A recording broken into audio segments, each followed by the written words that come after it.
ഇതെന്താ? ബലൂണ്. ഇതെന്താ? ഇതാണ് നമ്മുടെ ലെങ്സ് എന്ന് വിചാരിച്ചോ. ഇത്രയും എയർ നമ്മളെ ലെങ്സിന്റെ അകത്ത് ഉണ്ട്. നോർമലി നമ്മൾ കുറച്ച് ഇതിലേക്ക് ആഡ് ചെയ്യുന്നുള്ളൂ ഓരോ ശ്വാസം എടുക്കുമ്പോഴും, ശരിയല്ലേ? ഇത്ര ആഡ് ചെയ്യുന്നുണ്ടാവുള്ളൂ. ഇങ്ങനെയായിരിക്കും ഇത്രയും പുറത്തേക്ക് വിടുന്നുള്ളൂ. ഇത്ര ആഡ് ചെയ്യുന്നുള്ളൂ, ഇത്രയും പുറത്തേക്ക് വിടുന്നു, ശരിയല്ലേ? നോക്ക്, അതിനെ ഞാൻ ഇവിടെ റെപ്രസെന്റ് ചെയ്യുകയാണെന്നുണ്ടെങ്കിൽ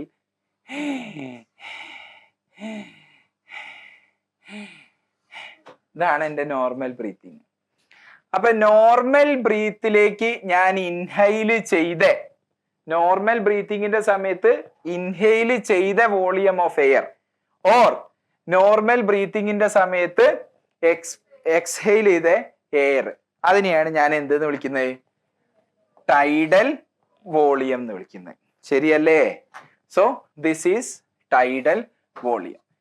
ഇത്രയും ടൈഡൽ വോളിയം എന്ന് പറഞ്ഞാലേ, ടൈഡൽ വോളിയം എന്ന് പറയുന്നത് എത്ര ml ആടാ? 500 ml ആണ്. വേറെ ഏതെങ്കിലും നമ്പറിൽ നമുക്ക് പറയണോ? പറയണം. നോർമൽ ബ്രീത്തിങ്ങിന്റെ സമയത്ത് എത്ര തവണ ബ്രീത്ത് ചെയ്യും നമ്മള്? 12 മുതൽ 16 തവണ വരെ. അപ്പം 12 × 500 തൊട്ട് 16 × 500 വരെയാണ് ടൈഡൽ വോളിയം എന്ന് പറയുന്നത്. എത്രയാ?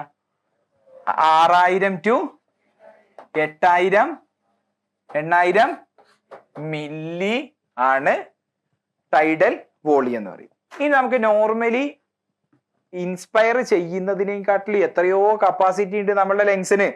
നമ്മളൊന്ന് ആഞ്ഞ് വലിക്കാൻ പറഞ്ഞു. ആഞ്ഞ് വലിക്കാൻ പറഞ്ഞാൽ നമ്മൾ എന്ത് ചെയ്യാ? ആഞ്ഞ് വലിക്കാൻ പറഞ്ഞു. അപ്പൊ ലെങ്സിന്റെ കപ്പാസിറ്റി നിറയെ നമുക്ക് വലിച്ചെടുത്തൂടെ? പൊട്ടിയ ഞാൻ പേടിക്കും. ഇത് നോക്ക്, ഇതാണ് നോർമലി ഇൻസ്പയർ ചെയ്യുന്നത്. നമുക്കൊന്ന് വേണമെന്ന് വിചാരിച്ചാൽ ആഫ്റ്റർ നോർമൽ ഇൻസ്പിറേഷൻ ദേ ഇത്രയും ഇൻസ്പയർ ചെയ്ത് കയറ്റിക്കൂടെ? യെസ്, ആ ഇൻസ്പയർ ചെയ്ത് കയറ്റാൻ പറ്റുന്ന അഡീഷണൽ വോളിയം ഓഫ് എയർ, അതിനെയാണ് നമ്മൾ ഇൻസ്പിറേറ്ററി റിസർവ് വോളിയം എന്ന് പറയുന്നത്, ശരിയല്ലേ?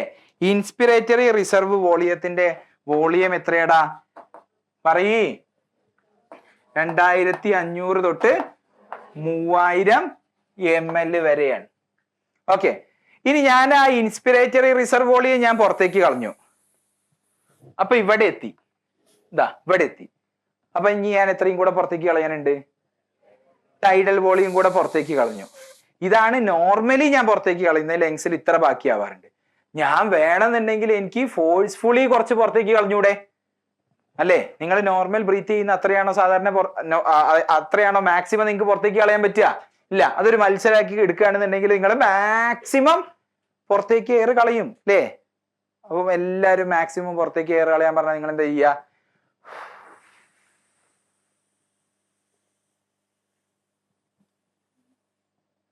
ഇത്രയല്ലേ പോവുള്ളൂ. നിങ്ങൾക്ക് ടൈഡൽ വോളിയവും കഴിഞ്ഞിട്ട് അഡീഷണലി പുറത്തേക്ക് കളയാൻ പറ്റുന്ന മാക്സിമം വോളിയം ഓഫ് എയർ എന്ന് പറഞ്ഞാൽ ഇത്രയല്ലേ കുട്ടികളെ? അല്ലേ? അതിനെന്താ നമ്മൾ വിളിക്കുക? Expiratory reserve volume.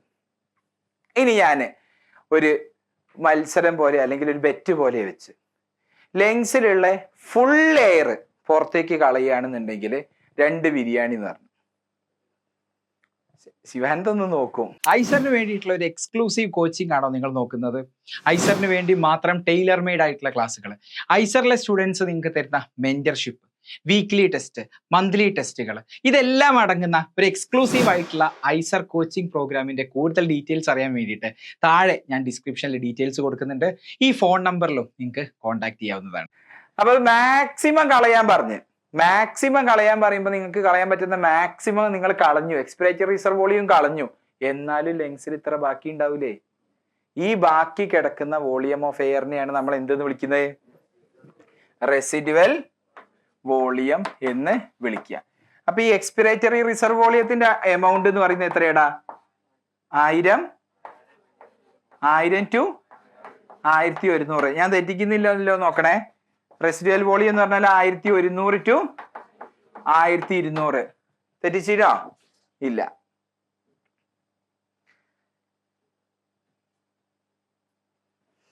യെസ്. ഇനി ഇതാണ് ഇതിന്റെ വോളിയം എന്ന് പറഞ്ഞു.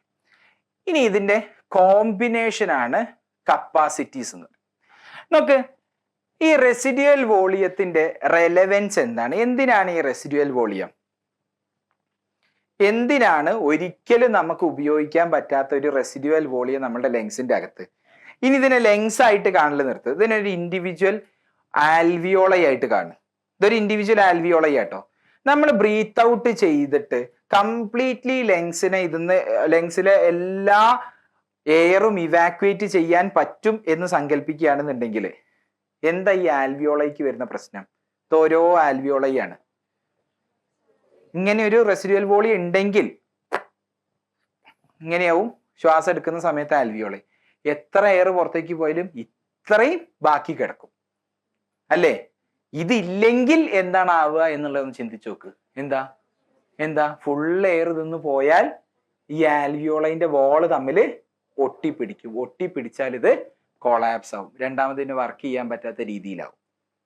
ഓക്കെ, അപ്പം ആൽവിയോളാർ വോള് ഡാമേജ് ആവുന്നത് പ്രിവെന്റ് ചെയ്യാൻ വേണ്ടിയിട്ടാണ് അവിടെ റെസിഡ്യുവൽ വോളിയം നിലനിൽക്കുന്നത്. മനസ്സിലായോ? യെസ്. ഇനി നമുക്ക് പഠിക്കാനുള്ളത് 5 കപ്പാസിറ്റിയാണ്. ഇതാ, അപ്പൊ ഈ ഒരു ഗ്രാഫിൽ നിന്ന് നിങ്ങൾക്ക് മനസ്സിലാവും സ്പൈറോമെട്രിയിൽ നിന്നുള്ള ഇവിടം തൊട്ട് ഇവിടെ വരെയാണ് ആദ്യത്തെ കപ്പാസിറ്റി. എന്താ ഈ കപ്പാസിറ്റിന്റെ പേര്? Inspiratory capacity. എന്താ ഇൻസ്പിറേറ്ററി കപ്പാസിറ്റി? നിങ്ങൾ പറ, നിങ്ങൾക്ക് ഡിഫൈൻ ചെയ്യാൻ പറ്റുമോ? ഇവിടെ നിന്ന് നിങ്ങൾക്ക് ഡിഫൈൻ ചെയ്യാൻ പറ്റുമോ? നോക്ക്, ഇത് ഈ ഗ്രാഫിൽ ഏത് പോയിന്റ് ആടാ? ആഫ്റ്റർ എ നോർമൽ എക്സ്പിറേഷൻ അകത്തേക്ക് എടുക്കാൻ പറ്റുന്ന മാക്സിമം വോളിയം ഓഫ് എയർ. ശരിയല്ലേ? That is inspiratory capacity. അപ്പൊ ഇൻസ്പിറേറ്ററി കപ്പാസിറ്റിയിൽ എന്താ ഉള്ളത്? നോർമലി നമുക്ക് എടുക്കാൻ പറ്റുന്ന TV അകത്തേക്ക് എടുക്കാം, പ്ലസ് അഡീഷണലി നമുക്ക് എടുക്കാൻ പറ്റുന്ന ഇൻസ്പിറേറ്ററി റിസർവ് വോളിയം അകത്തേക്ക് എടുക്കാം. ശരിയല്ലേ? ഇൻസ്പിറേറ്ററി കപ്പാസിറ്റി എന്താന്ന് മനസ്സിലായോ? യെസ്. ഇനി അടുത്ത കപ്പാസിറ്റിയാണ് ഞാൻ ഗ്രാഫിൽ ഇവിടെ കാണിക്കുന്നുണ്ട്. ഇതാണ് എക്സ്പിറേറ്ററി കപ്പാസിറ്റി. എന്താ എക്സ്പിറേറ്ററി കപ്പാസിറ്റി എന്ന് പറഞ്ഞാല്? എവിടുന്നാ നമുക്ക് ഡിഫൈൻ ചെയ്യേണ്ടത്? ഇവിടെ നിന്ന് ഇങ്ങോട്ടേക്ക് ഡിഫൈൻ ചെയ്തോ. After a normal expiration after a normal inspiration നമുക്ക് ഫോഴ്സ്ഫുള്ളി എക്സ്പയർ ചെയ്യാൻ പറ്റുന്ന മാക്സിമം വോളിയം ഓഫ് എയർ. നമുക്ക് നോർമലി ഉള്ള ടൈഡൽ വോളിയം എക്സ്പയർ ചെയ്യാം, പ്ലസ് അഡീഷണലി ഉള്ള എക്സ്പിറേറ്ററി റിസർവ് വോളിയം നമുക്ക് എക്സ്പയർ ചെയ്യാൻ പറ്റും. So this is tidal volume plus expiratory reserve volume. പ്രശ്നമൊന്നുമില്ലല്ലോ. ഇനി നിങ്ങൾ ഈ റെസിഡ്യുവൽ വോളിയം വരുന്ന ബാൻഡ് വരുന്ന സമയത്ത് ഡെഫിനിഷൻ ശ്രദ്ധിക്കണം. എപ്പോഴും ലങ്സിൽ റിസൈഡ് ചെയ്യുന്നേ എന്നുള്ള അർത്ഥത്തിൽ വേണം നമ്മൾ ഡിഫൈൻ ചെയ്യാൻ. നോക്ക്, ഈ കപ്പാസിറ്റിന്റെ പേരെന്താ? Functional residual capacity. വോളിയം ഒക്കെ കഴിഞ്ഞു. Functional residual capacity. എന്താ ഫങ്ഷണൽ റെസിഡ്യുവൽ കപ്പാസിറ്റി? ഒന്ന് ഡിഫൈൻ ചെയ്യ്. ആഫ്റ്റർ നോർമൽ എക്സ്പിറേഷൻ ലങ്സില് ബാക്കിയുള്ള വോളിയം ഓഫ് എയർ. അപ്പൊ ഈ ഒരു ബാൻഡ് എവിടെയെങ്കിലും വരികയാണെന്നുണ്ടെങ്കിൽ എങ്ങനെ മാത്രമേ നമുക്ക് ഡിഫൈൻ ചെയ്യാൻ പറ്റുള്ളൂ? ലങ്സിൽ ബാക്കിയുള്ള എമൗണ്ട് ഓഫ് എയർ എന്നുള്ള രീതിയിലേ നമുക്ക് ഡിഫൈൻ ചെയ്യാൻ പറ്റുള്ളൂ അതിനെ. അപ്പൊ ഫങ്ഷണൽ റെസിഡ്യുവൽ കപ്പാസിറ്റി എന്ന് പറഞ്ഞാൽ എന്താ? ഒരു നോർമൽ എക്സ്പിറേഷന് ശേഷം എത്ര എയർ ലങ്സിൽ ബാക്കിയുണ്ട് അതിനെയാണ് നമ്മൾ ഫങ്ഷണൽ റെസിഡ്യുവൽ കപ്പാസിറ്റി എന്ന് പറയാ. അപ്പൊ എങ്ങനെയാ ഫങ്ഷണൽ റെസിഡ്യുവൽ കപ്പാസിറ്റിന്റെ ഇക്വേഷൻ എഴുതാ കുട്ടികളെ? ERV plus RV. ഇനി അടുത്ത കപ്പാസിറ്റി എന്താ? അടുത്ത കപ്പാസിറ്റി എന്ന് പറയുന്നത് ഇവിടം തൊട്ടല്ലേ, ഇവിടം തൊട്ട് ഇവിടെ വരെ. This is called vital capacity. ഇത് രണ്ട് രീതിയിലും ഡിഫൈൻ ചെയ്യാൻ പറ്റും. രണ്ട് രീതിയിൽ NCERT ഡിഫൈൻ ചെയ്തിട്ടുണ്ട്. ഇപ്പൊ അതൊന്നും നോക്കണ്ട, നിങ്ങൾക്ക് ലോജിക്കലി ഈ ഗ്രാഫ് നോക്കിയിട്ട് ഡിഫൈൻ ചെയ്യാൻ പറ്റണം. ഇവിടെ നിന്ന് ഇങ്ങോട്ടേക്ക് ഒന്ന് ഡിഫൈൻ ചെയ്ത് നോക്കിക്കേ. ഇവിടെ നിന്ന് എന്ന് പറഞ്ഞാൽ ഇത് ഏതാ point? After A forceful expiration. ഇവിടുന്ന് മുകളിലേക്ക് ഒന്ന് ഡിഫൈൻ ചെയ്ത് നോക്ക്. നമുക്ക് ശ്വസിക്കാൻ പറ്റുന്ന ഫോഴ്സ്ഫുൾ റെസ്പിറേഷനിലൂടെ ശ്വസിക്കാൻ പറ്റുന്ന മാക്സിമം വോളിയം ഓഫ് എയർ അവിടെ നിന്ന് തിരിച്ചു പറയാൻ പറ്റുമോ? തിരിച്ചു പറയാനും പറ്റുമോ? ഇതാ ഇവിടുന്ന് ഒന്ന് തിരിച്ചു പറഞ്ഞു നോക്ക്. ആഫ്റ്റർ എ ഫോഴ്സ്ഫുൾ ഇൻസ്പിറേഷൻ നമുക്ക് പുറത്തേക്ക് കളയാൻ പറ്റുന്ന മാക്സിമം വോളിയം ഓഫ് എയർ. അപ്പൊ വൈറ്റൽ കപ്പാസിറ്റി രണ്ട് രീതിയിലും ഡിഫൈൻ ചെയ്യാൻ പറ്റും. രണ്ട് രീതിയിൽ NCERT ഡിഫൈൻ ചെയ്തിട്ടുണ്ടോ? ചെയ്തിട്ടുണ്ടോ? യെസ്. ഇനി പ്രത്യേകിച്ചൊന്നുമില്ല. ഇനി ലാസ്റ്റ് സാധനമാണ് ടോട്ടൽ ലെങ്ത് കപ്പാസിറ്റി. അതിൽ ആര് വരുന്നുണ്ട്? റെസിഡ്യുവൽ വോളിയം വരുന്നുണ്ട്. അപ്പൊ എങ്ങനെ മാത്രമേ ഡിഫൈൻ ചെയ്യാൻ പറ്റുള്ളൂ? റിസൈഡിങ് ഇൻസൈഡ് ദ ലെങ്സ് എന്നുള്ള അർത്ഥത്തിൽ അതിനെ ഡിഫൈൻ ചെയ്യാൻ പറ്റുള്ളൂ എന്ന് ഞാൻ ഓൾറെഡി പറഞ്ഞില്ലേ. അപ്പൊ എങ്ങനെ ഡിഫൈൻ ചെയ്യാ പറഞ്ഞോ?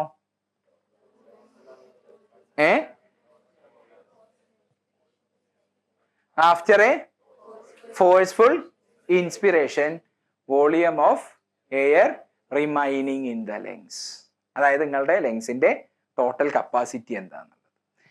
ഇനി ഈ ഒരു 5 വോളിയവും 5 കപ്പാസിറ്റി 4 വോളിയം വെച്ചിട്ട് നമ്മൾ ഐസറിന് ഇതുവരെ ക്വസ്റ്റ്യൻ വന്നിട്ടുണ്ടോ എന്ന് ചോദിച്ചാൽ വന്നിട്ടില്ല. എല്ലാ നീറ്റ് പരീക്ഷയ്ക്ക് ഇതൊന്ന് ചോദ്യം വരാറുണ്ട്. ഇതിൽ നിന്നും ഐസറിന് ചോദ്യം വരുമോ എന്ന് ചോദിച്ചാൽ ഡെഫിനറ്റ്ലി പോസിബിൾ ആണ്. കാര്യം എന്താ? കുറെ ലോജിക്കൽ ക്വസ്റ്റ്യൻ ഇവിടുന്ന് ചോദിക്കാനുള്ള ഒരു സ്കോപ്പ് ഉള്ള ഏരിയയാണ്. ഫോർ എക്സാമ്പിൾ, ഇപ്പം total length capacity, functional residual capacity നമ്മൾ എഴുതി, വൈറ്റൽ കപ്പാസിറ്റി എഴുതണ്ടേ? വൈറ്റൽ കപ്പാസിറ്റി എന്തൊക്കെയാണ്? വൈറ്റൽ കപ്പാസിറ്റി എന്ന് പറഞ്ഞാല് IRV plus TV plus ERV, ശരിയല്ലേ? ഇനി ടോട്ടൽ ലെങ്ത് കപ്പാസിറ്റി എന്ന് പറയുന്നത് എന്താണ്? IRV plus TV plus ERV plus RV, അല്ലേ? ഈ സാധനം തന്നെയല്ലേ വൈറ്റൽ കപ്പാസിറ്റി. അപ്പൊ total length capacity can be also written as vital capacity plus residual volume. അപ്പൊ ഇതുപോലെയുള്ള ലോജിക്കൽ ആയിട്ടുള്ള സാധനങ്ങൾ വെച്ചിട്ട് എഴുതാം. അതായത് ഈ വൈറ്റൽ കപ്പാസിറ്റിനെ 3ആയിട്ട് സ്പ്ലിറ്റ് ചെയ്യുന്നു. ഇതൊക്കെ നമുക്ക് എന്താ അറിയണം? കോൺസെപ്ച്വലി അറിയണ്ടേ?